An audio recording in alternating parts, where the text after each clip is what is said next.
رضا کا نغمہ سنا سنا کر اور نوری جلوہ دکھا دکھا کر، رضا کا نغمہ سنا سنا کر اور نوری جلوہ دکھا دکھا کر، بنایا جس نے نبی کا شیدا، اسی کی ہم سب کو جستجو ہے۔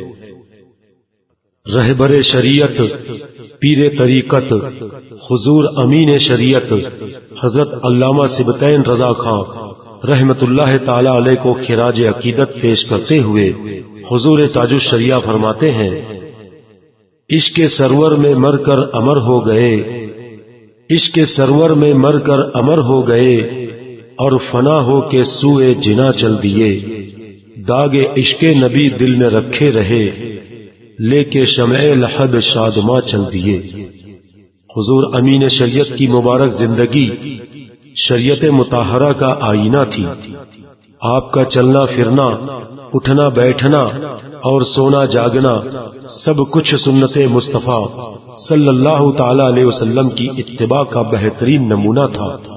آپ کے دم قدم سے علم و فن کی بہار قائم تھی اور روحانیت کی انجمن آباد تھی۔ آپ کے وصال سے جو خلا پیدا ہوا اس کا پر ہونا بظاہر ممکن نہیں۔ اللہ تبارک و تعالی آپ کے علمی و روحانی فیضان کو عالم اسلام پر جاری و ساری رکھے، آمین۔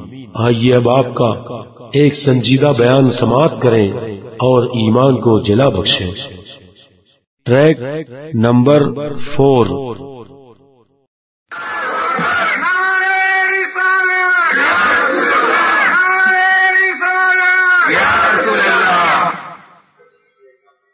الفاتحة إلى حضرة النبي صلى الله عليه وسلم۔ بسم الله الرحمن الرحيم، إن الله وملائكته يصلون على النبي يا أيها الذين آمنوا صلوا عليه وسلموا تسليما۔ اللهم صل على سيدنا ونبينا وشفيعنا مولانا محمد وعلى آله والكرم عليه وسلم۔ سبحان ربك رب العزة عما يصفون وسلام على المرسلين والحمد لله رب العالمين۔ الحمد لله نحمده ونستعينه ونستغفره ونؤمن به ونتوكل عليه ونعوذ بالله من شرور أنفسنا ومن سيئات أعمالنا، من يهده الله فلا مضل له ومن يضل فلا هادي له، ونشهد أن لا إله إلا الله وحده لا شريك له، ونشهد أن سيدنا مولانا محمدا عبده ورسوله۔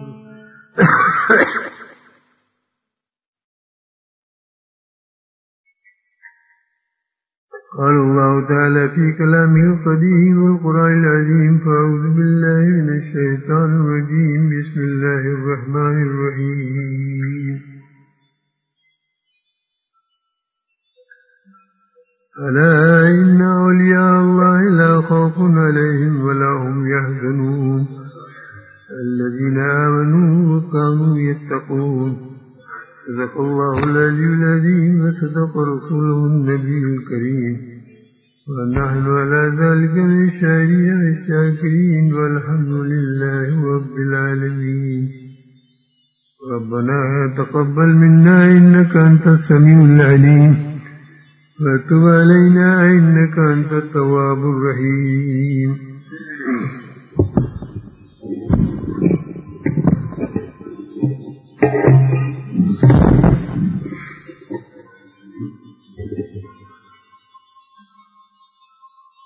سب سے پہلے اور آپ اپنے آقا مولا محمد مصطفیٰ محمد مصطفیٰ علیہ تحیت و ثنا کی بارگاہ بیت استنا میں نہایت ادب و احترام کے ساتھ ہدیہ درود و سلام پیش کریں۔ اللہم صلی علی سیدنا و نبینا و شفیعنا مولانا محمد وعلى الجود والکرم وآلہ وبارک وسلم۔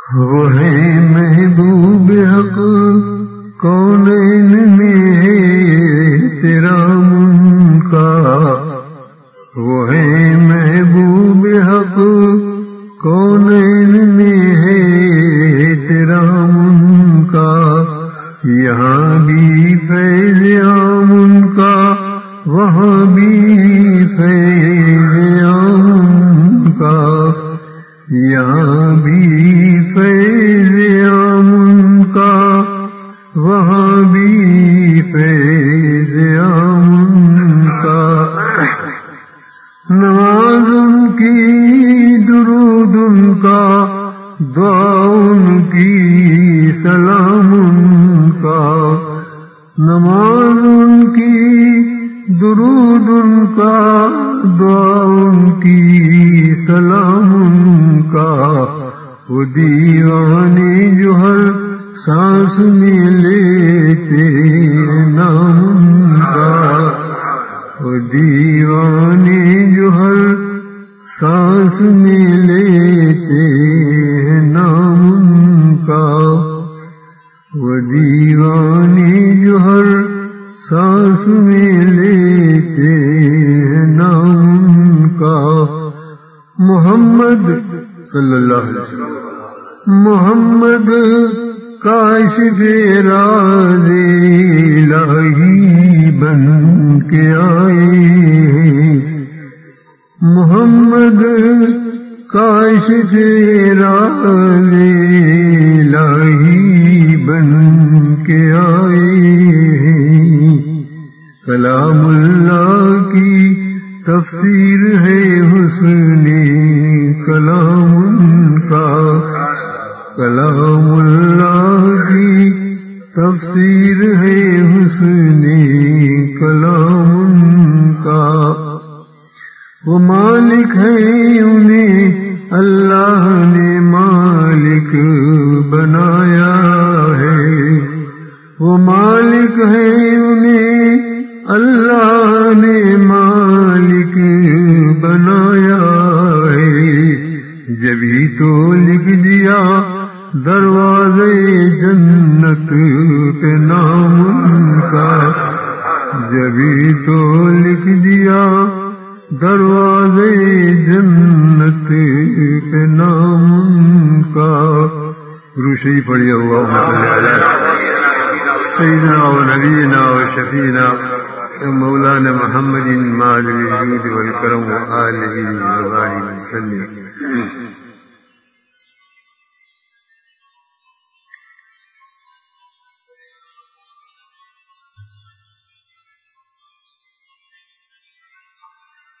حضرات، آج ہمارے محب مخلص حافظ صاحب کی طبیعت کچھ ناساز ہے، اور یہ ظاہر ہے کہ یہ ہمارے بہت پرانے مہربان ہیں، دوسرے الفاظ میں کہا جائے کہ دوست کا دوست کی حالت پہ اثر ہوتا ہے۔ ان کی طبیعت ناساز ہے تو آج میں بھی اپنی طبیعت میں بہت گرانی محسوس کر رہا ہوں، سر میں درد ہے۔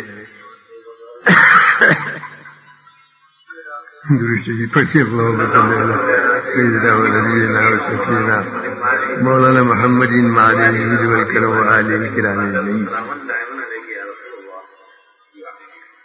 دوستی بھی کیا چیز ہے؟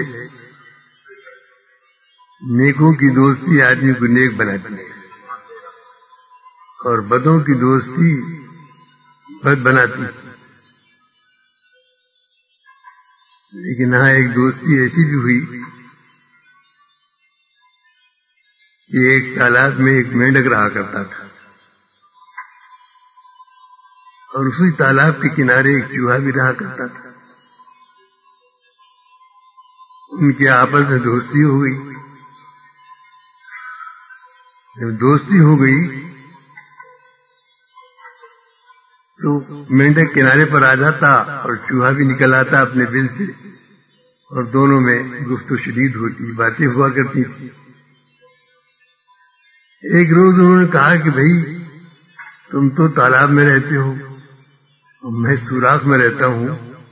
اگر کسی وقت کوئی ضرورت پیش آئے اور فوری طور پر ملنا ہو تو آخر کیسے ایک دوسرے کو خبر کر سکتے؟ تو انہوں نے آپس میں یہ طے کیا کہ بھی ایک ڈورا لے لیا جائے، اس کا ایک سرا تم اپنی ٹانگ میں باندھ لو اور میں اپنی دم میں باندھ لیتا ہوں. طے ہو گئی بات.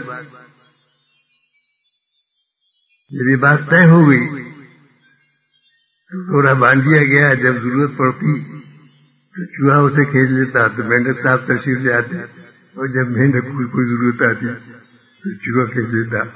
چوہے کو کھینچ لیتے، چوہا باہر آ جاتا، بات چیت ہو جاتی. اتفاق ایسا ہوا کہ ایک دن چوہا نکلا، اور جیسے ہی چوہا اپنے بل سے نکلا تو چیل جو ہے وہ چوہے کی دشمن ہوتی، اس نے چوہے پر جھپٹا مارا اور اسے لے کر اڑی. ہے تو ساتھ میں مینڈک صاحب بھی چلے جا رہے تھے.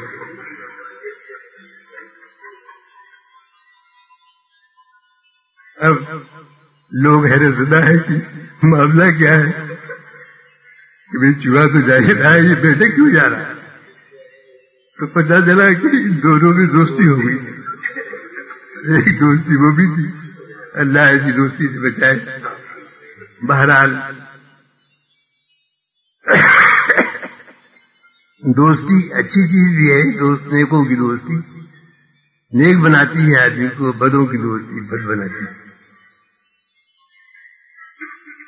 دوست حقیقت میں وہی دوست ہوتا ہے جو آدمی کی مصیبت کے وقت میں کام آئے، پریشانیوں میں ہاتھ بٹائے.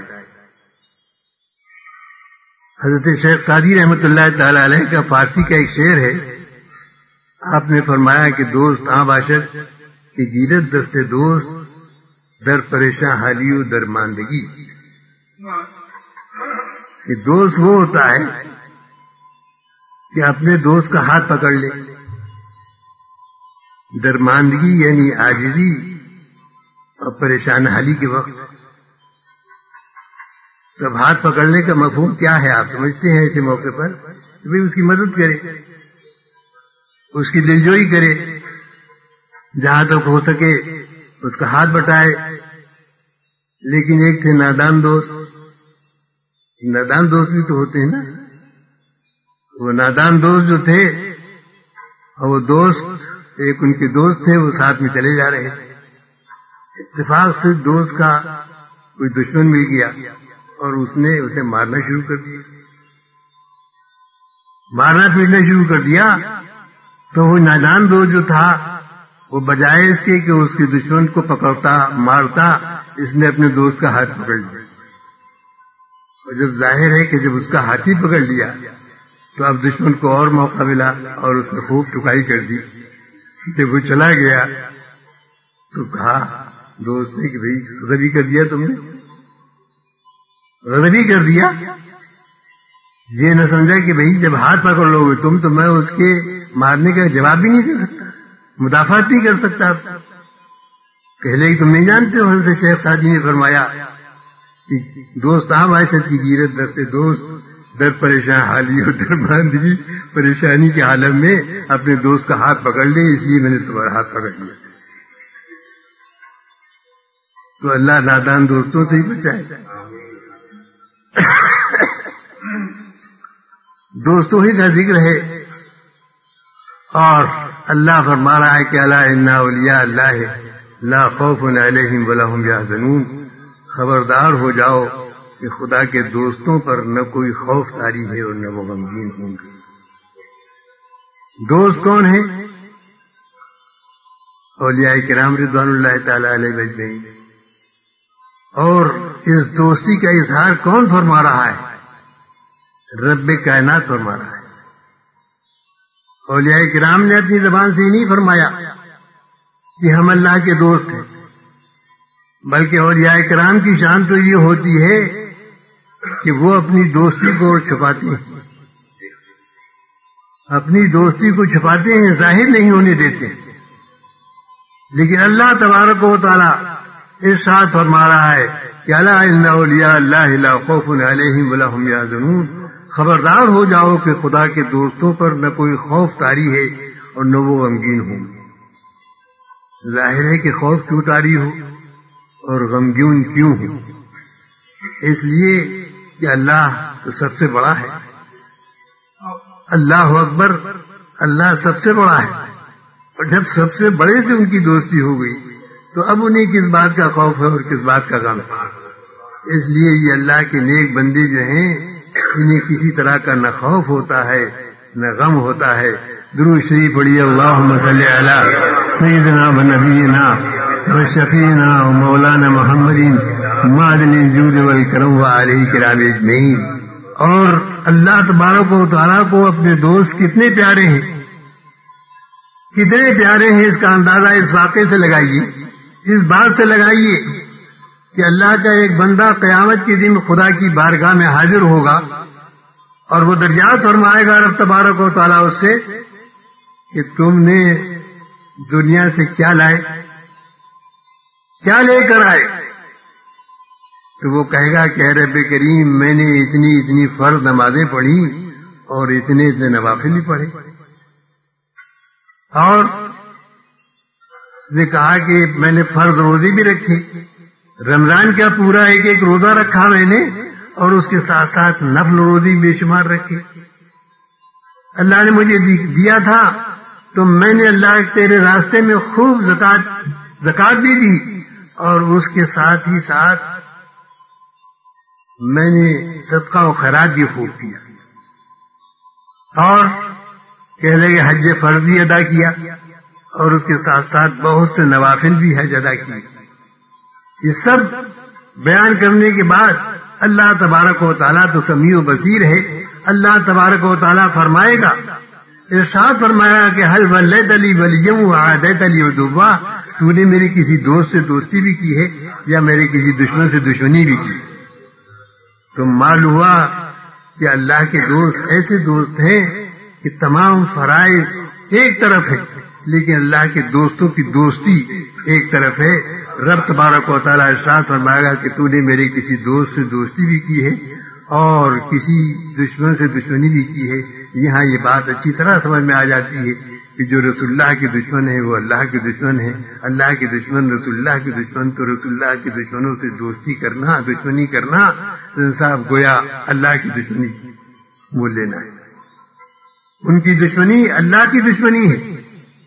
تو خدا را جہاں آپ اولیاء کرام رضوان اللہ تعالی علیہم اجمعین سے دوستی کا دم بھرتے ہیں اور ان کو اپنا مددگار جانتے ہیں، ان کو واسطہ بناتے ہیں خدا کی بارگاہ میں، وہاں رسول اللہ کے دشمنوں سے بھی دور رہیے، اس لیے کہ یہ دوست جو ہیں یہ دشمن ہیں دوستوں کے، اللہ کے دوستوں کے، اور جو دوست کا دشمن ہوتا ہے وہ دوست کا دشمن ہوا کرتا ہے۔ درود شریف پڑھیے، اللہم صلی علی سیدنا و نبینا و شفیعنا و مولانا محمد معدن الجود والکرم و آلہ الکرام اجمعین۔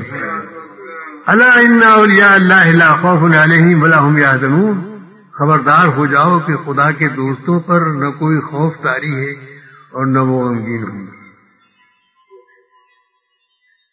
ولی کسے کہتے ہیں؟ آج ولی کے معاملے میں لوگ بڑا دھوکہ کھا جاتے ہیں، جس کو چاہتے ہیں ولی سمجھ بیٹھتے، جس کو چاہا کوئی پاگل نظر آیا، دیوانہ نظر آیا تو اس کو آپ ولی بنا لیا، اس کو تو ولی سمجھ لیا اور اس کے پیچھے پڑ گئے۔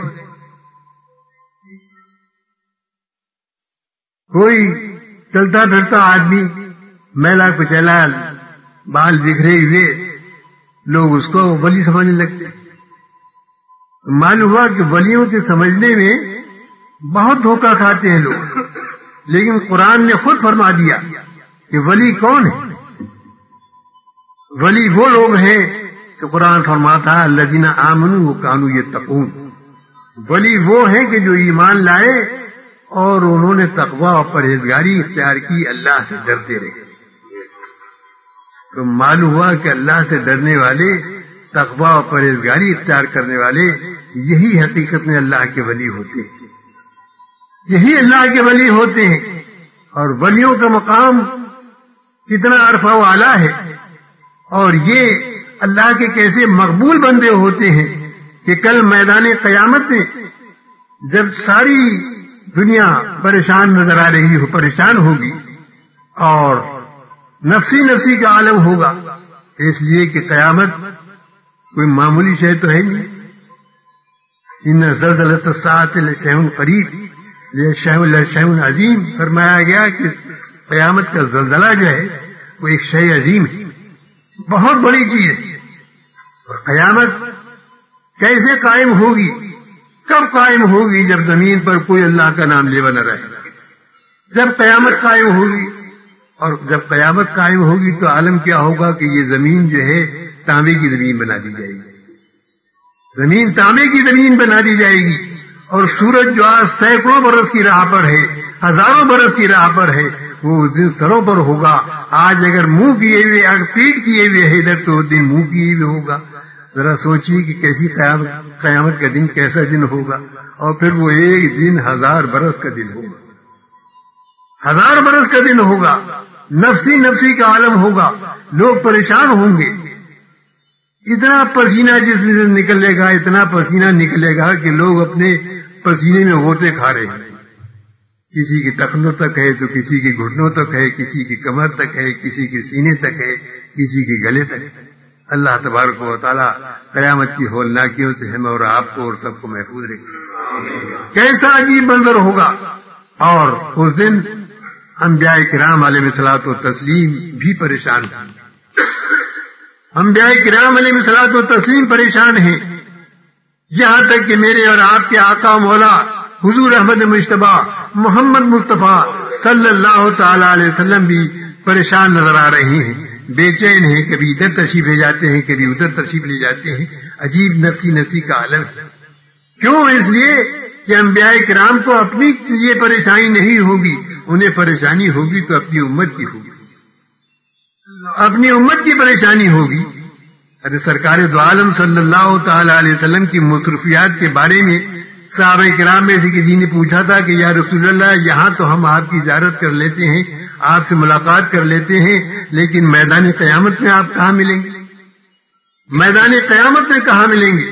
تو سرکار نے ارشاد فرمایا تھا کہ تمہیں اگر تلاش کرنا ہو تو میدان عمل پہ مجھے تلاش کر لینا، کہ جہاں نام اعمال تولے جا رہے ہوں گے لوگوں کے. سبحان اللہ سبحان اللہ. دیکھو اللہ کے پیارے رسول صلی اللہ تعالی علیہ وسلم کیسے چاہنے والے امت کے کہ میزان عمل پہ آپ عمل تولے جا رہے ہیں. تو وہاں تشریف فرما ہے. فرمایا کہ عرض کیا کہ وہاں اگر ملاقات نہ ہو، اگر وہاں ملاقات نہ ہو تو حوض کوثر پر تلاش کر لینا، حوض کوثر پر تلاش کر لینا کہ سرکار اس دن پیاسوں کو پانی پلا رہے ہوں. پھر فرمایا کہ اگر وہاں نہ مل سکوں تو مجھے پلسرات پر تلاش کر لینا کہ لوگ پل سے گزر رہے ہوں گے تو اللہ کے پیارے رسول صلی اللہ تعالی علیہ وسلم پل پر کھڑے ہوئے لوگوں کو گزار رہے ہوں گے.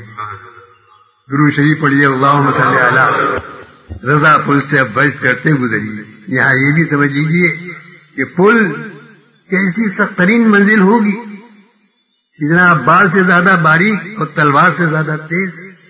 اور عالم یہ ہے کہ لوگ کٹ کٹ کر گر رہے ہوں، گرتے ہیں پھر سنبھلتے ہیں، پھر چلتے ہیں، پھر کٹ کر گرتے ہیں، چلے جا رہے ہیں.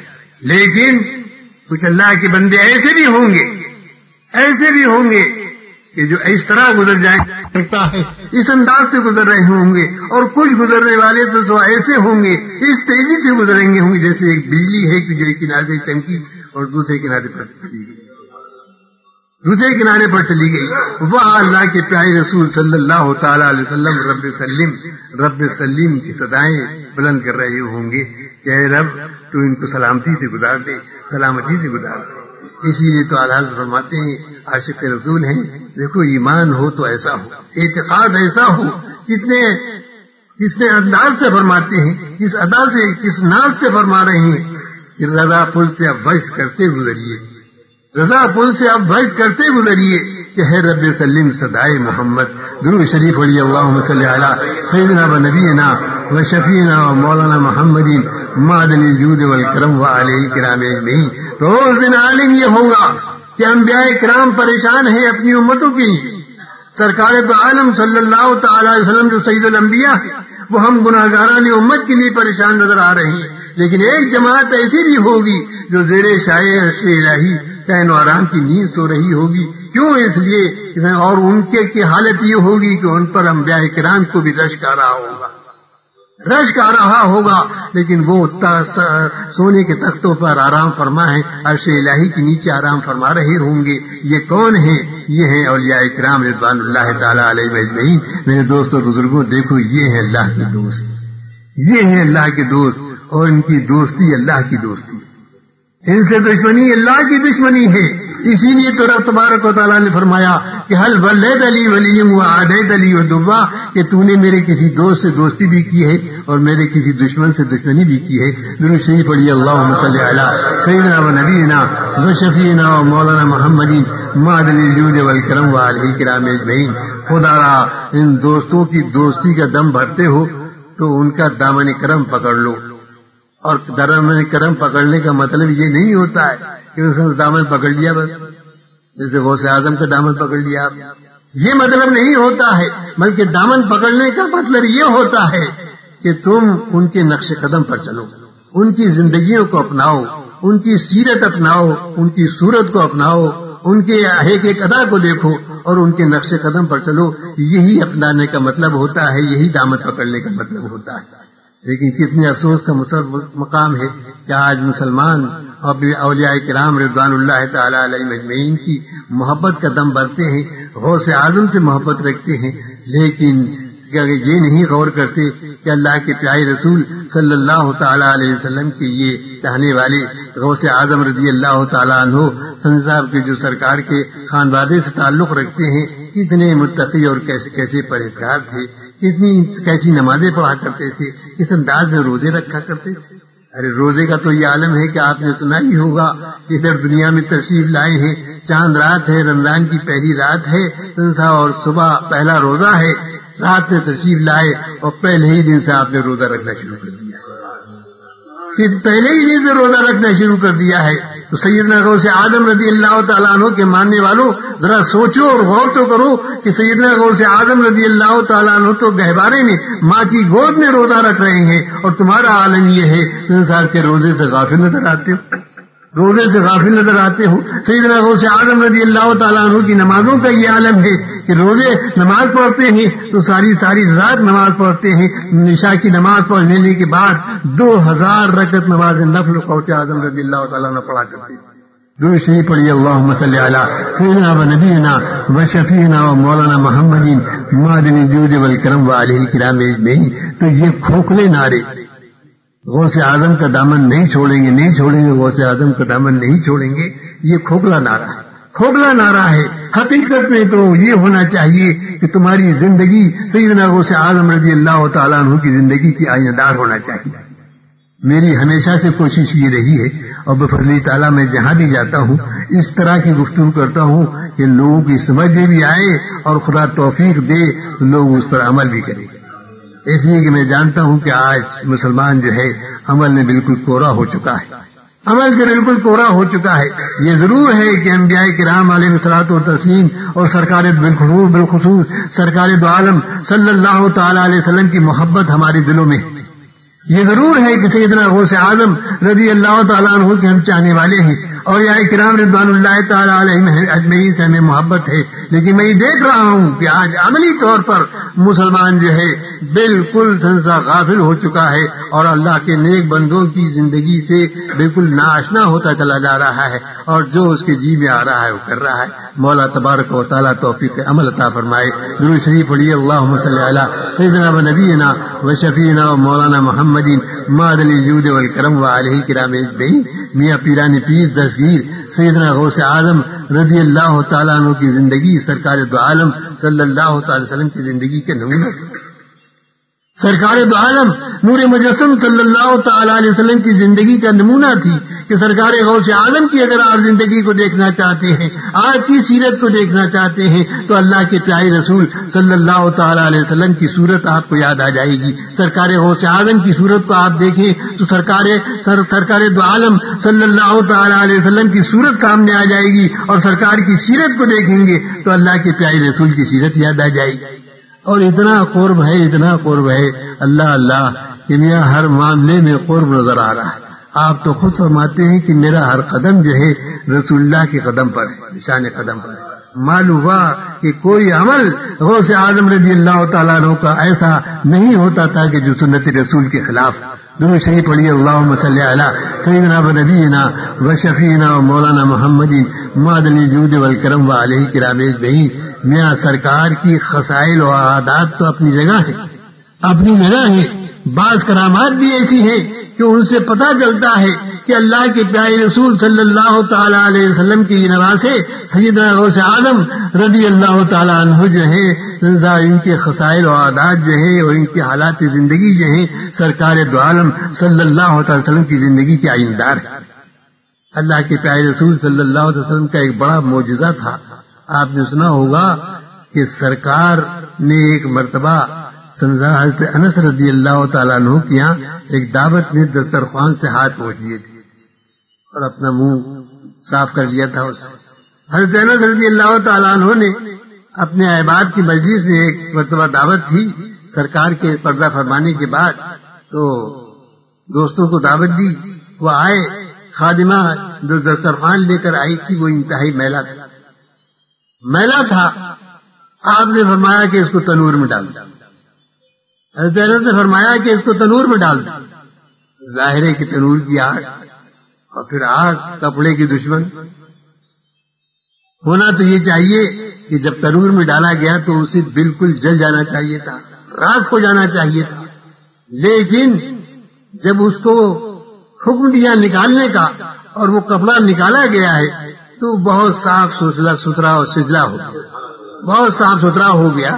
احباب کو بڑا تعجب ہوا، دوستوں کو بڑا تعجب ہوا کہ کپڑے کو آگ نے جلایا نہیں، اور آئیے اور بلکہ دیکھنے میں آیا کہ یہ اور صاف ستھرا ہو کر آ گیا، اتنا میلا تھا لیکن صاف ستھرا ہو گیا۔ تو حضرت انس نے فرمایا کہ بات یہ ہے کہ ایک مرتبہ میرے آقا و مولا حضور احمد مجتبیٰ محمد مصطفیٰ صلی اللہ تعالی علیہ وسلم کا دست اقدس جو تھا اس کپڑے سے مس ہو گیا، اس کپڑے سے چھو گیا تھا۔ یہ اس کا اعجاز ہے، معجزہ ہے سرکار کا کہ آپ اس کپڑے کو آگ نہیں،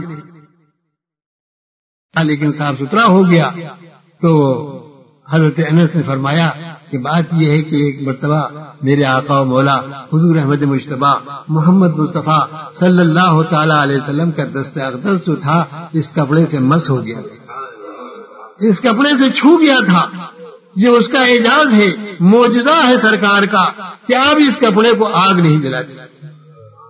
جب کبھی ہمیں ضرورت ہوتی ہے یہ میلا ہو جاتا ہے تو اسے دھونے کی ضرورت نہیں ہے، اس کو میل کو دور کرنے کے لیے اس پر پانی بہانے کی ضرورت نہیں ہے، بلکہ اس کو ہم آگ ہی میں ڈال دیتے ہیں اور آگ اسے صاف ستھری کر کے نکال دیتی ہے۔ درود شریف پڑھیے، اللہم صلی علی سیدنا و نبینا و شفیعنا و مولانا محمد معدن الجود والکرم و علیہ کرام اجمعین۔ تو دیکھو اللہ کے پیارے رسول صلی اللہ تعالی علیہ وسلم کا دست اقدس کی کتنا بڑا اعجاز ہے، کتنا بڑا معجزہ ہے کہ سرکار کا دست اقدس اگر کپڑے کو لگ دیتا ہے تو آگ اسے نقصان نہیں پہنچا سکتی۔ یہاں ایک اور واقعہ بڑا ہی صاحب عبرت آموز یاد آیا کہ آپ کو یاد ہوگا تاریخ میں اگر آپ نے کبھی پڑھا ہوگا یا علماء کی زبانی سنا ہوگا کہ خانہ کعبہ ایک زمانے میں 360 بتوں کی آماجگاہ تھا۔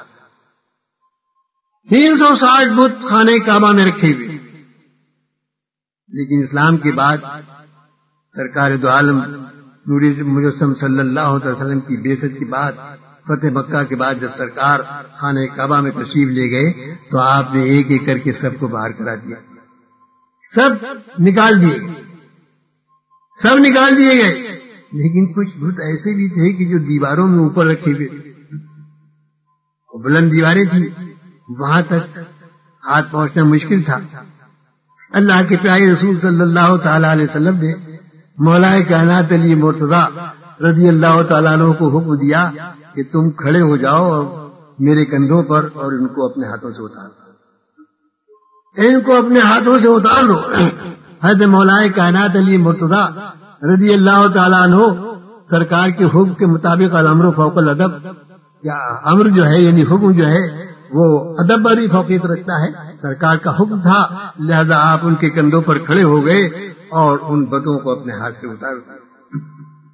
اب سوال ایک یہ پیدا ہوتا ہے کہ بھئی حضرت مولا کائنات علی مرتضیٰ سے رسول اللہ نے کیوں فرمایا کہ تم ان بتوں کو اتار دو؟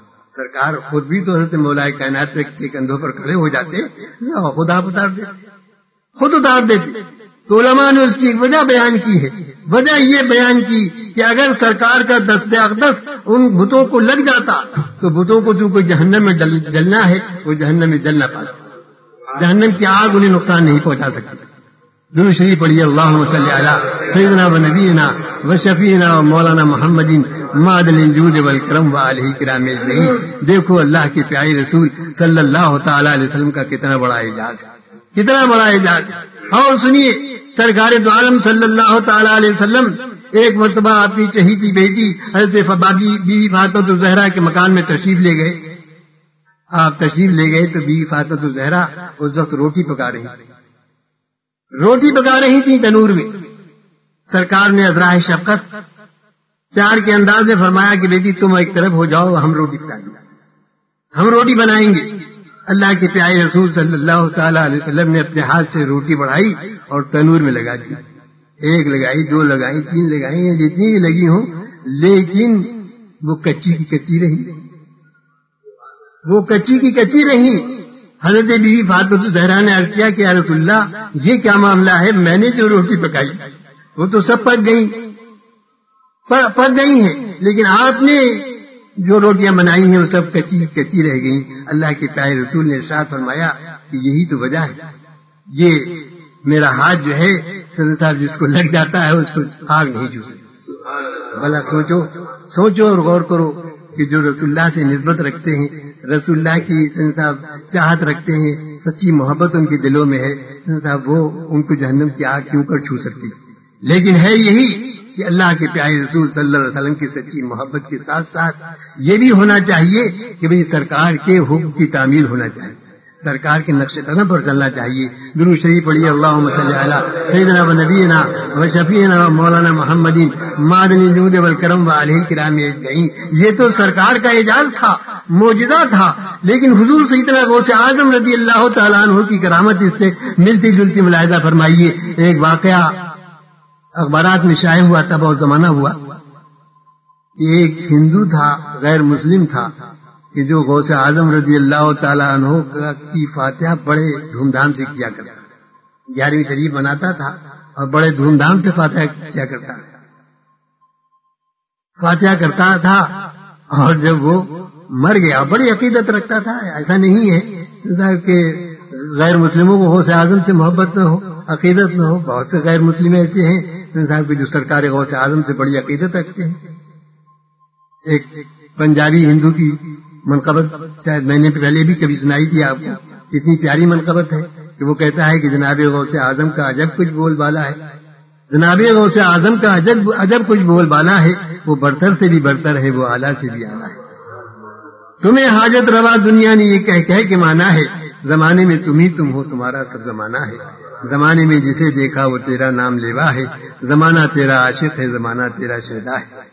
جناب غوث کی الفت میں مالا مال لیتا ہوں۔ دیکھو کیسی عقیدت ہے، کیسی محبت ہے، اور کہنے والا کون ہے؟ غیر مسلم ہے، کوئی مسلمان نہیں جو غوث پاک کا عقیدت مند ہو، وہ تو اسے کہنے کا حق ہے، لیکن یہ غیر مسلم کہہ رہا ہے جناب غوث کی الفت میں مالا مال رہتا ہوں، میرے یہ پاس دولت ہے، میرا یہی خزانہ ہے۔ عبادت بھی نہیں مجھ میں، سخاوت بھی نہیں شرما، عبادت بھی نہیں مجھ میں، سخاوت بھی نہیں شرما، کرم پر غوث اعظم کے فقط میرا بھروسہ ہے، کرم پر غوث اعظم کے فقط میرا بھروسہ ہے۔ تو میاں وہ ہندو جو سور سیدنا غوث اعظم رضی اللہ تعالیٰ عنہ کی محبت میں سرشار رہا کرتا تھا اور بڑے اہتمام کے ساتھ سرکار غوث اعظم کی 11ویں منایا کرتا تھا، 11ویں منایا کرتا تھا. جب مر گیا تو ہندوؤں نے اپنے دستور کے مطابق اس کی ارتھی کو تیار کیا اور بہت سی لکڑیاں جمع کی گئیں اور اس میں گھی ڈالا گیا اور جو کچھ وہ کرتے ہیں وہ سب کچھ کیا اور آگ لگائی گئی. تو اب کسی طرح آگ اس پر اثر نہیں کر رہی, کسی طرح آگ اس کو جلانی ہی نہیں ہے. کیوں؟ اس لیے کہ غوث اعظم کا شہدائی تھا, غوث اعظم کا شہدائی تھا. یہ آگ پر اس کا اثر نہیں ہوا, یہاں تک کہ مجبور ہو کر انہوں نے اس کو پانی میں ڈال دیا کہ بھئی یہ آگ نہیں تو اب اس کو مچھلیاں اور مگرمچھ کھا جائیں گے. لیکن انہیں الہام ہوا, کسی کو الہام ہوا کہ یہ غوث اعظم کا شہدائی ہے اور یہ مسلمان ہو چکا ہے, اس کو نکال لو اور اس کو تم اپنے طریقے سے دفناؤ. تو میں بتانا ہی چاہتا ہوں کہ دیکھو حضور سیدنا غوث اعظم رضی اللہ تعالیٰ عنہ کو سرکار سے کتنا قرب ہے, کتنی نزدیکی ہے کہ آپ کے بہت سے عادات و خصائل جو ہیں اور واقعات جو ہیں ملتے ہیں کہ جس سے سرکار کی مشابہت پائی جاتی ہے. لیکن یہ خیال رہے کہ سرکار غوث اعظم ہیں, اللہ کے ولی ہیں اور اللہ کے نبی میرے اور آپ کے آقا و مولا حضور احمد مجتبیٰ محمد مصطفیٰ صلی اللہ تعالیٰ علیہ وسلم ہیں. ایک نبی سے جو خلاف عادت بات ظاہر ہوتی ہے اس کو معجزہ کہا جاتا ہے, اور ایک ولی سے جو خلاف عادت بات ظاہر ہوتی ہے وہ کرامت کہلاتی ہے, وہ کرامت کہلاتی ہے. شریف پڑھیے اللہم صلی علی سیدنا و نبینا و شفیعنا و مولانا محمد معدن الجود والکرم وآلہ الکرام اجمعین. آپ نے بارہا سنا ہوگا کہ حضور سیدنا غوث اعظم رضی اللہ تعالی حضور نبی کریم صلی اللہ تعالی علیہ وسلم کے جسم پاک سے مشک و عنبر کی خوشبو نکلتی تھی, مشک و عنبر کی خوشبو نکلتی تھی. اور عالم یہ ہوتا تھا کہ جس راستے سے آپ چلے جاتے تھے گلیاں مہک جاتی تھیں, کسی کو پتہ پوچھنے کی ضرورت نہیں تھی کہ سرکار کدھر گئے ہیں, بلکہ جانے والا خود ہی صاحب راستے کی خوشبو سے محسوس کر لیتا تھا کہ میرے آقا ادھر تشریف لے گئے ہوں گے, ادھر تشریف لے گئے ہوں گے. چمک تجھ سے پاتے ہیں سب پانے والے. وہ کیا شعر ہے اللہ کا؟ نہیں وہ تو ہے. شریف پڑھیے اللہم صلی علی سیدنا و نبینا و شفیعنا و مولانا محمد معدن الجود والکرم وآلہ الکرام اجمعین. جس راہ چل گئے ہیں کوچے بسا دیے, جس راہ چل گئے ہیں کوچے بسا دیے ہیں. تو اللہ کے پیارے رسول صلی اللہ تعالی علیہ وسلم کی شان یہ ہے کہ جس راستے سے گزر جاتے تھے گلیاں مہکنے لگی, آپ کے پسینے سے مجھ کو عنبر کی خوشبو آتی تھی, ان کی مہک نے دل کے گنچے کھلا دیے ہیں. جس راہ چل گئے ہیں کوچے بسا دیے ہیں. پسینے کی خوشبو کا عالم یہ ہے کہ مدینے میں کہیں صاحب کسی کی شادی ہو رہی تھی, غریب عورت تھی, اس کے پاس خوشبو نہیں تھی. اس نے خیال کیا کہ سرکار دو عالم نور مجسم صلی اللہ تعالی علیہ وسلم کی بارگاہ میں حاضر ہوں اور وہاں سے کچھ خوشبو حاصل کر لیں. بارگاہ میں حاضر ہوئی تو اللہ کے پیارے رسول آرام فرما رہے تھے. ازواج مطہرات میں سے حضرت سیدنا عائشہ صدیقہ رضی اللہ تعالیٰ عنہا یا کوئی اور زوجہ محترمہ تھی. اس نے غریب نے عورت نے جا کر یہ عرض کیا کہ میری لڑکی کی شادی ہے اور گھر بھی میں خوشبو نہیں ہے, جو لگائی جائے کچھ خوشبو مجھے مل جاتی. تو آپ نے وہ شیشی جو اس کے ہاتھ میں وہ لی اور سرکار کے پیشانی اقدس سے پسینہ پہنچ کر اس میں بھر دیا اور کہا کہ جاؤ اس کو جا کر لگا دینا. وہ غریب عورت گھر جاتی ہے اور اپنی نئی لبیلی دلہن کو, اپنی بچی کو وہ خوشبو مل دیتی ہے, وہ خوشبو مل دیتی ہے. تو اس خوشبو کا عالم یہ ہوا, اتنی وہ خوشبو مہکی, اتنی مہکی کہ 7 پشتوں تک اس خوشبو آتی ہے, 7 پشتوں تک خوشبو محسوس کی گئی. تو دیکھو اللہ کے پیارے رسول صلی اللہ تعالی علیہ وسلم کی شان اقدس یہ ہے کہ سرکار کے جسم اقدس سے خوشبو آتی تھی. پیران پیر دستگیر سیدنا غوث اعظم رضی اللہ تعالیٰ عنہ کا بھی عالم یہی ہے کہ آپ کے جسم مبارک سے بھی مشک و عنبر کی خوشبو آیا کرتی تھی, آپ کے جسم مبارک سے بھی مشک و عنبر کی خوشبو آتی تھی. اللہ کے پیارے رسول صلی اللہ تعالیٰ علیہ وسلم کے جسم اقدس پر اگر مکھی نہیں بیٹھا کرتی تھی تو میاں تاریخ بتاتی ہے کہ پیران پیر دستگیر سیدنا غوث اعظم رضی اللہ تعالیٰ عنہ کا بھی یہی حال تھا کہ آپ کے انصاف جسم اقدس پر مکھی نہیں بیٹھا کرتی تھی. درود شریف پڑھیے اللہم صلی علی سیدنا و نبینا و شفیعنا و مولانا محمد معدن الجود والکرم وآلہ الکرام اجمعین. کیوں نہیں یگانگت ہو, کیوں نہیں صاحب رسول اللہ صلی اللہ علیہ وسلم کے عادات و خصائل اور آپ کے حالات سے کیوں نہ مناسبت ہو، اس لیے کہ پیران پیر دستگیر سیدنا غوث اعظم رضی اللہ تعالیٰ عنہ کے نقش قدم پر چل رہے ہیں۔ اللہ کے پیارے رسول صلی اللہ تعالیٰ علیہ وسلم کے ایسے چاہنے والے کہ کوئی سنت ایسی نہیں تھی جو غوث اعظم سے چھوٹ رہی ہو۔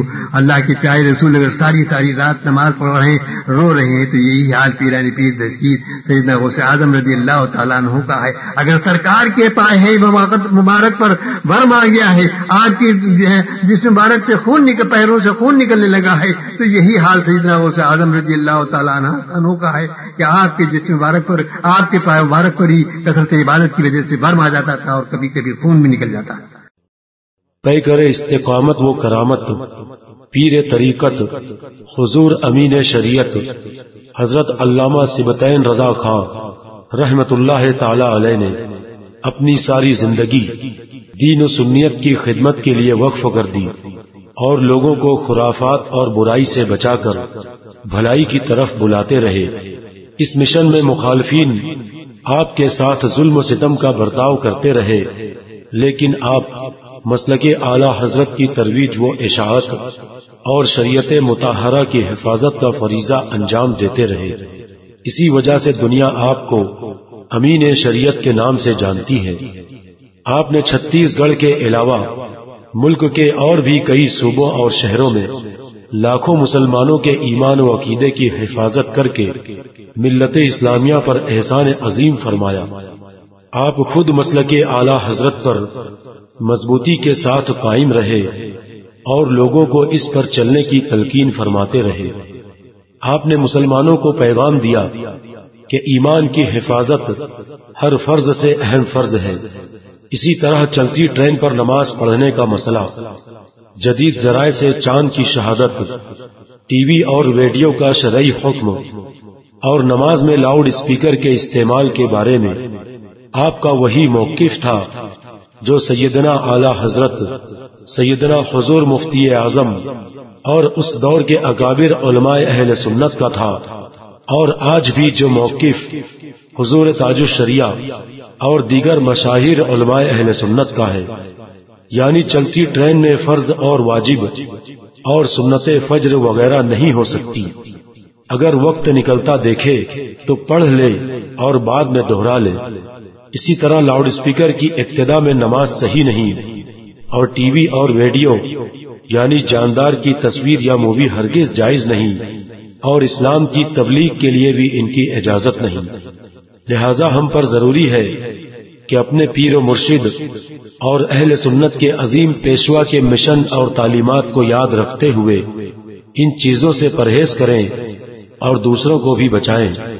اگر ہم نے ایسا کیا تو ہمارے لیے دونوں جہان میں کامیابی ہے، اور یہی حضور امین شریعت کی بارگاہ میں ہماری جانب سے بہترین خراج عقیدت ہوگا۔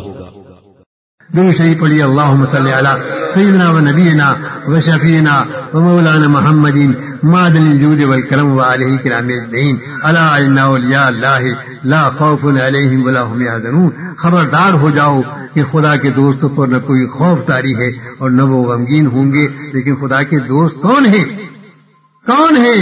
اللہ فرما رہا ہے کہ الذین آمنوا وکانوا یتقون، وہ لوگ جو ایمان لائے اور انہوں نے تقوی اور پرہیزگاری اختیار کی۔ مگر آج لوگ بہت دھوکہ کھا جاتے ہیں۔ میں نے بتایا کہ ہر کس و ناکس کو ولی سمجھ لیا جاتا ہے، جس کو چاہا سمجھ لیا۔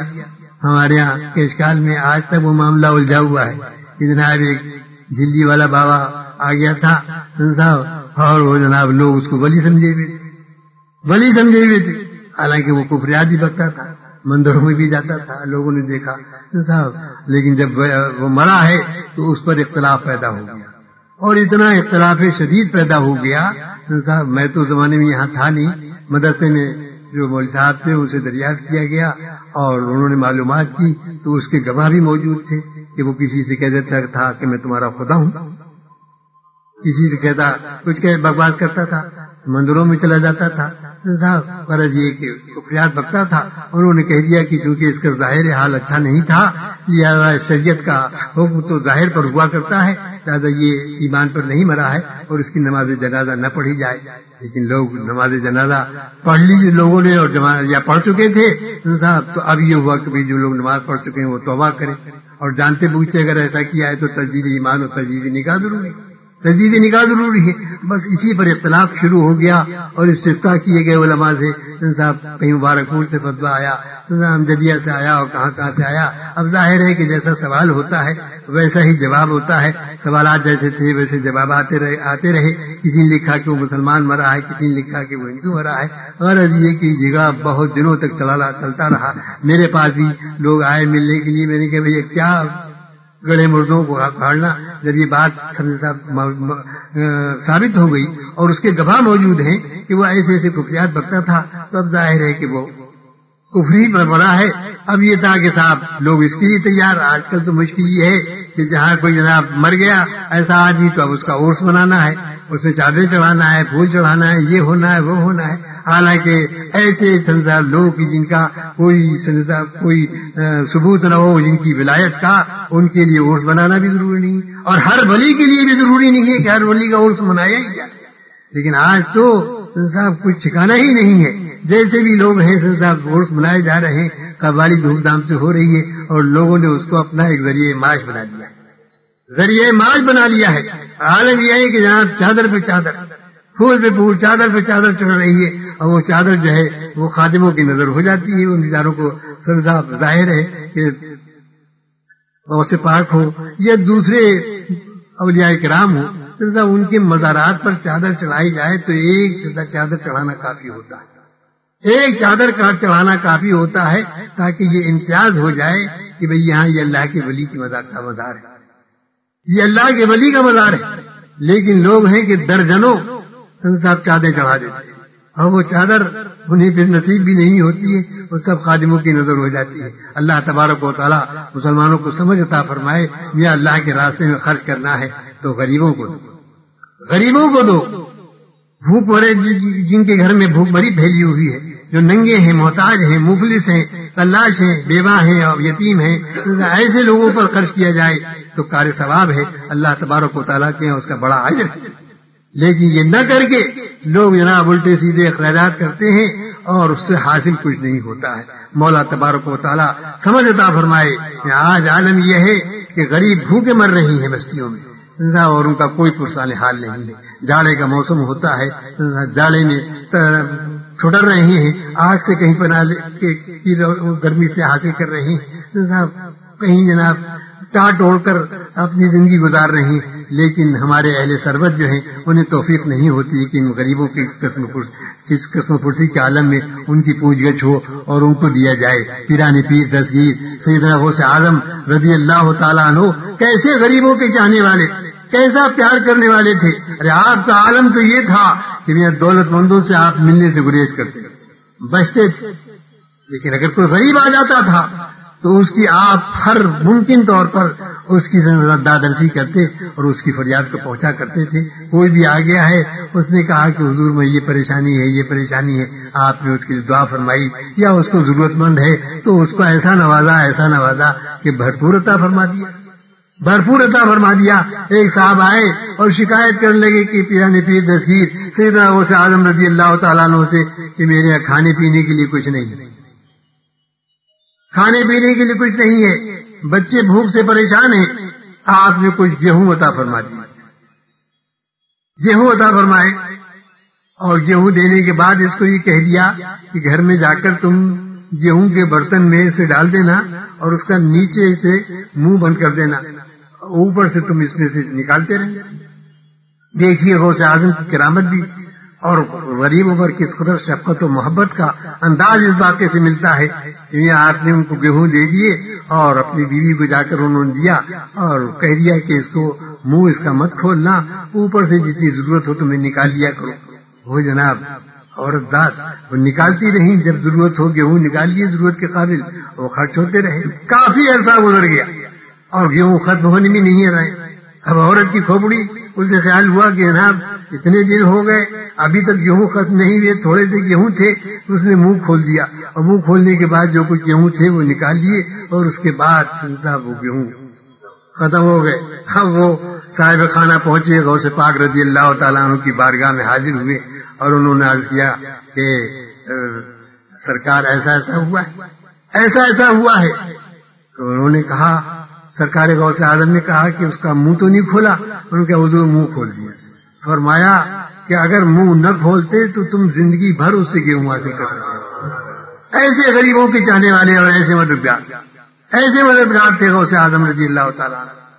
اور یہ سرکار تو عالم صلی اللہ تعالی علیہ وسلم کی عین سنت کے مطابق تھا کہ سرکار غریبوں کے بے پناہ چاہنے والے تھے، بے پناہ چاہنے والے تھے. حضور سید عالم صلی اللہ تعالی علیہ وسلم کے زمانے اقدس میں ایک گھر میں دو میاں بیوی رہتے تھے اور ان کے پاس ایک ہی چادر تھی صاحب کہ اسے میاں جو تھے شوہر صاحب جب نماز کا وقت ہوتا اوڑھ لیتے اور نماز کے لیے چلے جاتے تھے اور نماز پڑھ کر آتے تھے تو بیوی اس کو اوڑھ کر نماز پڑھ لیا کرتی. اتنے غریب، اتنے مفلس. آج ہم کسی غریب سے کہیں صاحب کہ نماز پڑھو تو اسے کہے گا صاحب ہم نماز پڑھیں گے تو پھر کھانے کہاں سے آئے گا، دکان کیسے چلے گی، یہ کیسے ہوگا، وہ کیسے ہوگا، ہزار بہانے کر دے گا. لیکن وہ غریب دیکھو کیسے غریب، اتنے مفلس کہ صرف ایک چادر ہے تن چھپانے کے لیے کہ وہ اگر اوڑھ لیتے ہیں تو شوہر نماز پڑھاتے ہیں اور اسی کو اوڑھ کر گھر میں بیوی نماز پڑھ لیتی ہے، گھر میں بیوی نماز پڑھ لیتی ہے. نماز کے پابند لوگ تھے، اللہ کے پیارے تھے. ایک دن جمعے کا دن تھا، شوہر نامدار چادر اوڑھ کر مسجد میں تشریف لے گئے تھے. عورت کو خیال آیا، بیوی کو خیال آیا اور اس نے خدا کی بارگاہ میں عرض کیا کہ اے رب کریم تو میرے شوہر کو تلاش مال سے بے نیاز فرما دے، تلاش مال سے بے نیاز فرما دی. مطلب یہ کہ انہیں تلاش معاش نہ کرنا پڑے. بس یہ دعا کرنا تھی کہ سامنے ایک سوراخ تھا جسے روشن دان کہا جاتا ہے، اس روشن دان میں سے ایک دیناروں کی ایک تھیلی، ایک اشرفیوں سے بھری ہوئی تھیلی آ کر گری اور ساتھ ہی ایک کپڑوں کی تھیلی بھی آئی اور ساتھ ہی ایک آواز سنائی دی جیسے اس نے سنا کہ یہ کھوٹی جو ہے اسے تم ہلاؤ. جیسے ہی اس نے کھوٹی کو ہلانا شروع کیا ہے تو اس میں سے آٹا ٹھلنے لگا اور ایسا معلوم ہوا کہ جیسے پنچکی میں سے آٹا نکل رہا ہو. آٹا نکل رہا ہے. اب اس نے ضرورت کے مطابق اپنے آٹا جمع کر لیا، نہائی دھوئی، کپڑے پہنے اور خوشی خوشی جناب روٹیاں پکانے شروع کر دی. اتنے میں شوہر نامدار بھی آ گئے. انہوں نے دیکھا کہ آج تو گھر کا ماحول ہی بدلا ہوا ہے، آج تو گھر کا ماحول ہی بدلا ہوا ہے. تو بڑے خوش ہوئے، پوچھا کیا ہوا؟ تو انہوں نے کہا کہ ایسا ہوا. یہ سارا واقعہ کہہ سنایا اور ضرورت کے قابل آٹا نکل آتا. پڑھیے درود شریف اللہم صلی علی سیدنا و نبینا و شفیعنا و مولانا محمد معدن الجود والکرم وعلیہ کرام اجمعین. لیکن بہت دن گزر جانے کے بعد اس اللہ کی بندی کو بھی یہی خیال آیا کہ کتنا آٹا اس کے اندر ہے، لاؤ دیکھا تو جائے. اس نے جیسے ہی کھوٹی نکالی ہے تو تھوڑا سا آٹا ضرورت کے قابل باہر آ گیا اور اس کے بعد آٹا بند ہو گیا. اللہ کے پیارے رسول کی بارگاہ میں ان کے شوہر حاضر ہوئے اور عرض کیا کہ یا رسول اللہ ایسا ایسا معاملہ ہوا. تو سرکار نے بھی تو یہی فرمایا تھا کہ خدا کی قسم اگر اس کھوٹی کو نہ نکالا جاتا تو جب تک تم چاہتے اس سے آٹا حاصل کر سکتے. درود شریف پڑھیے اللہم صلی علی سیدنا و نبینا و شفیعنا و مولانا محمد معدن الجود والکرم وعلیہ کرام اجمعین. تو دیکھو کیسی یہ گانگت ہے ان اللہ کے پیارے رسول صلی اللہ علیہ وسلم اور غوث اعظم رضی اللہ تعالیٰ عنہ کی زندگی میں.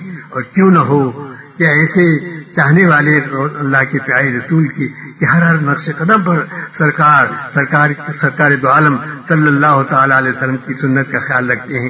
مولا کریم ہمیں اور آپ کو توفیق عمل عطا فرمائے. میں الا ان اولیاء اللہ لا خوف علیہم ولا هم يحزنون الذين آمنوا وكانوا يتقون. خبردار ہو جاؤ کہ خدا کے دوستوں پر نہ کوئی خوف طاری ہے اور نہ وہ غمگین ہوں گے. الذين آمنوا وكانوا يتقون. یہ لوگ کون ہیں کہ جو ایمان لائے اور اللہ سے ڈرتے ہیں، اللہ سے ڈرتے ہیں. اور کیسا ڈرتے ہیں؟ صرف زبانی خرچ کر زبانی جمع خرچ نہیں، بلکہ ڈرنے کا عالم یہ ہے کہ حرام تو حرام، شبہ حرام سے بچتے.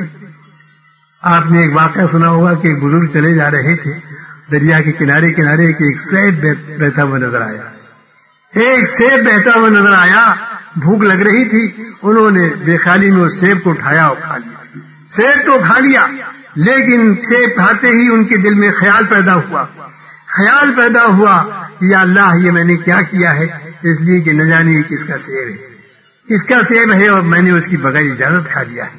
سبحان اللہ اس خیال کے آتے ہی دریا کے کنارے کنارے چلے کہ اس کے مالک کو تلاش کیا جائے. بہت دور نکل جانے کے بعد دیکھا تو یہ دیکھا کہ ایک سا باغ ہے کہ جس کے نیچے کہ جس میں سیب کے درخت ہیں اور وہ باغ کی شاخیں جو ہیں اس دریا کے لٹک رہی ہیں. آپ کو خیال آیا کہ ہو نہ ہو یہ سیب اسی باغ کا ہے, اسی باغ کا ہے. وہاں پہنچے اور وہاں پہنچنے کے بعد اس باغ کے مالک سے ملاقات کی, ان سے ملے اور ان سے پوچھا کیا آپ کے باغ میں سیب ہے؟ میں نے ایک سیب بغیر آپ کی اجازت کے کھا لیا ہے, میں اس کی معافی چاہتا ہوں, آپ مجھے معاف فرما دیجیے. وہ اللہ کے نیک بندے تھے عبداللہ سومری رحمۃ اللہ تعالی علیہ. انہیں خیال آیا, انہیں خیال آیا اور لڑکے کی صورت و شکل کو دیکھا, ان صاحبزادے کی شکل و صورت کو دیکھا تو انہیں یقین آ گیا کہ یہ مستقبل میں کوئی اللہ کا ولی ہوگا, اللہ کا ولی ہوگا. انہوں نے فرمایا کہ ہم ایسے معاف نہیں کریں گے, ایسے معاف نہیں کریں گے, معاف کریں گے تو اس طرح پر معاف کریں گے کہ صاحب کہ تمہیں 3 سال تک ہمارے باغ کی باغبانی کرنی ہوگی, 3 سال تک باغ کی باغبانی کرنی ہوگی. یہ بھی ایک انداز ہوتا ہے دنیا ولایت میں کہ لوگوں سے مشقتیں لی جاتی ہیں, محنتیں ریاضتیں مجاہدے کرائے جاتے ہیں, جب کہیں جا کر درجہ ولایت ان کو عطا ہوا ہوتا ہے, جب کہیں جا کر درجہ ولایت عطا کیا جاتا ہے. ولایت ایسی کوئی معمولی چیز نہیں ہے کہ چلتے پھرتے جب چاہے حاصل کر لیں. ارے یہ کوئی اور بات ہے کہ کسی اللہ کے ولی کی نگاہ پڑ جائے اور وہ کسی جاہل سے جاہل کو چلتے پھرتے آدمی کو ولایت سے نواز دے, یہ اور بات ہے. لیکن ولایت جو ہے بہت مشقتوں سے کے بعد ملا کرتی ہے, بڑی بڑی عبادتوں اور ریاضتوں کے بعد اور مجاہدوں کے بعد حاصل ہوا کرتی ہے. ایسی ولایت کوئی چیز نہیں ہے کہ جو ایسی آسانی سے حاصل ہو جائے. اس اللہ کے ولی نے پہچان لیا کہ یہ لڑکا جو ہے نوعمر ہے لیکن یہ آگے چل کر اللہ کا ولی ہوگا, اللہ کا ولی ہوگا. بس ولایت کا جوہر انہوں نے دیکھا اور یہ کہا کہ تم 3 سال تک ہمارے باغ کی باغبانی کرنی ہوگی. وہ اللہ کا نیک بندہ جس کا دل خوف خدا سے لبریز تھا, خوف خدا سے لبریز تھا, وہی کہہ سکتا تھا کہ سرکار ایک سیب کے بدلے میں 3 سال تک میں آپ کے باغبانی کروں, لیکن نہیں. اس نے کہا ٹھیک ہے جو آپ کا حکم ہو. 3 سال تک باغبانی کی اور اس کے بعد جب وہ وقت گزر گیا اور ان بزرگ کی خدمت میں حاضر ہوئے اور عرض کیا کہ سرکار اب وقت پورا ہو چکا ہے. فرمایا کہ ٹھیک ہے وقت پورا ہو چکا ہے لیکن ایک شرط اور تمہیں پوری کرنا ہوگی. انہوں نے کہا کہ وہ شرط کیا ہے؟ انہوں نے فرمایا کہ میری ایک لڑکی ہے جو آنکھوں سے اندھی ہے, کانوں سے بہری ہے, ہاتھ پیروں سے لولی ہے, گونگی ہے, اس سے تمہیں شادی کرنا ہوگی. ذرا سوچو کہ ایک نوجوان کے جذبات کیا ہوتے ہیں, اس کے خیالات کیا ہوتے ہیں. لیکن وہ نوجوان ایک جوان صالح تھا, اس نے اس خدمت کو بھی منظور کر لیا, اور اس سے شادی کرنا منظور کر لیا. شادی ہوئی اور شادی ہونے کے بعد جب حجلہ عروسی میں پہنچا ہے تو دیکھا کہ ان بزرگ نے جو اپنی لڑکی کے حالات بیان کیے تھے وہ تو دوسرے تھے اور یہ لڑکی تو دوسری ہے. انہوں نے کہا تھا کہ وہ آنکھوں سے اندھی ہے, یہ تو آنکھوں سے اچاری ہے, اس کی آنکھیں بڑی حسین اور خوبصورت ہیں. انہوں نے کہا تھا کہ وہ کانوں سے بہری ہے, یہ تو سب کچھ سن رہی ہے. انہوں نے کہا تھا کہ لڑکی جو ہے وہ لنگی ہے, ہاتھ پیروں سے معذور ہے, مگر یہ تو ہاتھ پیر اس کے اچھے خاصے ہیں, اس کی زبان گونگی ہے, ایسا بھی نہیں ہے. غرض یہ کہ انہیں خیال پیدا ہوا کہ ہو نہ ہو یہ کوئی اور لڑکی ہوگی. دیکھو کیسا متقی اور پرہیزگار تھا, کیسا خوف خدا اس کے دل میں تھا کہ وہ فوراً لوٹ آتے ہیں, فوراً واپس آ جاتے ہیں اور واپس آنے کے بعد عرض کرتے ہیں حضرت عبداللہ سمئی کی خدمت میں کہ سرکار آپ نے جس لڑکی کا حوالہ دیا تھا وہ تو اس کے خلاف نظر آ رہی ہے. یہ تو بہت خوبصورت ہے, حسین و جمیل بھی ہے, اختیاری بھی ہے, زبان سے گونگی بھی نہیں ہے, ہاتھ پیر بھی اس سے اس کے اچھے خاصے ہیں. آپ نے فرمایا, اس اللہ کے بندے نے فرمایا صاحب کہ میں نے یہ کہا تھا اور یہ اس لیے کہا تھا کہ یہ لڑکی کا عالم یہ ہے کہ اس نے کبھی اس کی آنکھوں نے کبھی کسی غیر محرم پر نگاہ نہیں ڈالی, کسی غیر محرم کو نہیں دیکھا ہے. کانوں سے بہرا میں نے بتایا تھا تو میں نے اس لیے بتایا تھا کہ کبھی اس نے کوئی بری بات اپنے کانوں سے نہیں سنی ہے. ہاتھ پیروں سے ننجا بتایا تھا تو اس لیے کہ یہ کبھی پیروں سے چل کر گناہ کی طرف نہیں چلی ہے. یہ صاحب یہ اس لیے میں نے ایسا کہا تھا. غرض یہ ہے کہ اب شادی تو ہو ہی گئی ہے. یہی حضرت ابو صالح ہیں اور یہی حضرت ابو الخیر امت الخیر ہیں کہ جو غوث اعظم رضی اللہ تعالیٰ عنہ کے والدین ہیں. درود شریف پڑھیے. اللہم صلی علی سیدنا و نبینا و شفیعنا و مولانا محمد معدن الجود والکرم وآلہ کرام اجمعین. جب ایسے ماں باپ ہوں گے، ایسے اللہ سے ڈرنے والے ہوں گے، ایسے خدا کا خوف دلوں میں جن کی جاگزی ہوگا، تو ان کی بیٹوں سے اور ان کی ماؤں کی پیٹوں سے جو اولادیں پیدا ہوں گی، وہ کوئی غوث اعظم پیدا ہوگا، وہ کوئی خواجہ اجمیری پیدا ہوگا، وہ کوئی مفتی اعظم پیدا ہوگا، امام اہل سنت اعلی حضرت پیدا ہوگا. غرض یہ ہے کہ یہ اللہ کے مقرب بندے وہ ہیں صاحب کہ الذین، قرآن فرما رہا ہے کہ الذین آمنوا وکانوا یتقون، وہ لوگ وہ ہیں صاحب کہ جو اللہ سے ڈرنے والے ہیں اور متقی اور پرہیزگار ہیں. مولا تبارک و تعالی ہمیں اور آپ کو سمجھ عطا فرمائے اور اولیاء کرام کو سمجھنے کی توفیق عطا فرمائے اور ان کے نقش قدم پر چلنے کی توفیق عطا فرمائے، ان کے نقش قدم پر چلنے کی توفیق عطا فرمائے.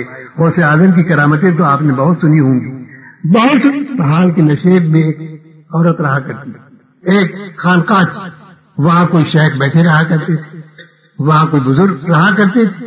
ایک مرتبہ ایک بوڑھی عورت، ایک ضعیفہ عورت اپنے بچے کو لیے ہوئے، یا عورت اپنے بچے کو لیے ہوئے اور اس کی ضعیفہ ماں اس کے ساتھ میں ہے، دونوں آئے اور بچے کو لے کر خانقاہ کے سامنے بیٹھ گئے. بچے کا منہ ڈھکا ہوا تھا.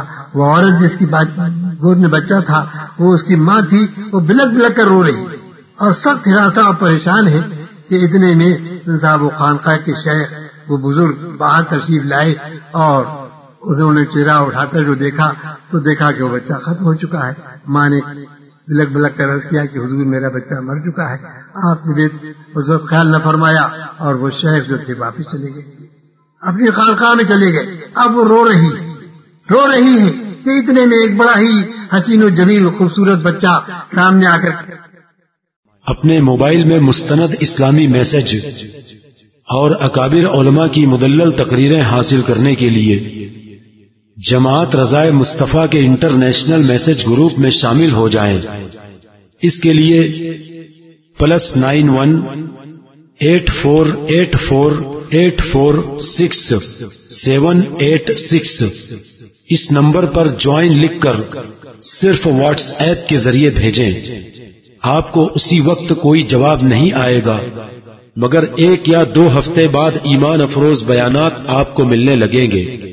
اگر میسج شروع نہ ہو تو آپ دوبارہ جوائن لکھ کر بھیج دیں مگر اس نمبر کو فون سے کبھی ڈیلیٹ نہ کریں.